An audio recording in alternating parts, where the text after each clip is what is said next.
دوستو، خداوند کا کلام آپ تک پہنچا ہے۔ پلیز لائک اور شیئر لازمی کیجیے۔ God bless you. مقدس متی کی انجیل اس کا 28واں باب۔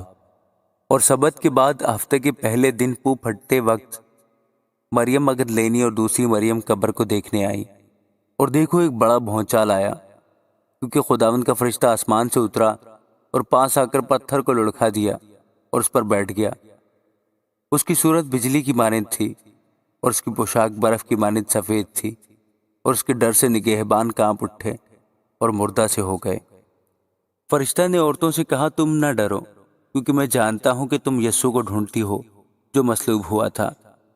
وہ یہاں نہیں ہے، کیونکہ اپنے کہنے کے مطابق جی اٹھا ہے۔ آؤ یہ جگہ دیکھو جہاں خداوند پڑا تھا، اور جلد جا کر اس کے شاگردوں سے کہو کہ وہ مردوں میں سے جی اٹھا ہے، اور دیکھو وہ تم سے پہلے گلیل کو جاتا ہے، وہاں تم اسے دیکھو گے۔ دیکھو میں نے تم سے کہہ دیا ہے۔ اور وہ خوف اور بڑی خوشی کے ساتھ قبر سے جلد روانہ ہو کر اس کے شاگردوں کو خبر دینے دوڑی۔ اور دیکھو یسوع ان سے ملا، اور اس نے کہا، سلام۔ انہوں نے پاس آ کر اس کے قدم پکڑے اور اسے سجدہ کیا۔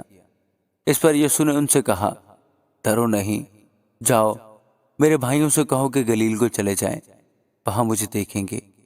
جب وہ جا رہی تھی تو دیکھو پہرے والوں میں سے بعض نے شہر میں آ کر تمام معجزہ سردار کاہنوں سے بیان کیا۔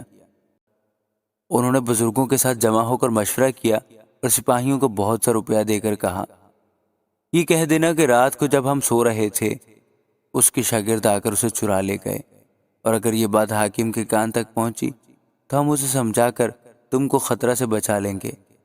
بس انہوں نے روپیہ لے کر جیسا سکھایا گیا تھا ویسا ہی کیا، اور یہ بات آج تک یہودیوں میں مشہور ہے۔ اور 11 شاگرد گلیل کے اس پہاڑ پر گئے جو یسوع نے ان کے لیے مقرر کیا تھا، اور انہوں نے اسے دیکھ کر سجدہ کیا، مگر بعض نے شک کیا۔ یسوع نے پاس آ کر ان سے باتیں کی اور کہا کہ آسمان اور زمین کا کل اختیار مجھے دیا گیا ہے، بس تم جا کر سب قوموں کو شاگرد بناؤ، اور ان کو باپ اور بیٹے اور روح القدس کے نام سے بپتسمہ دو، اور ان کو یہ تعلیم دو کہ ان سب باتوں پر عمل کریں جن کا میں نے تم کو حکم دیا، اور دیکھو میں دنیا کے آخر تک ہمیشہ تمہارے ساتھ ہوں۔ آمین۔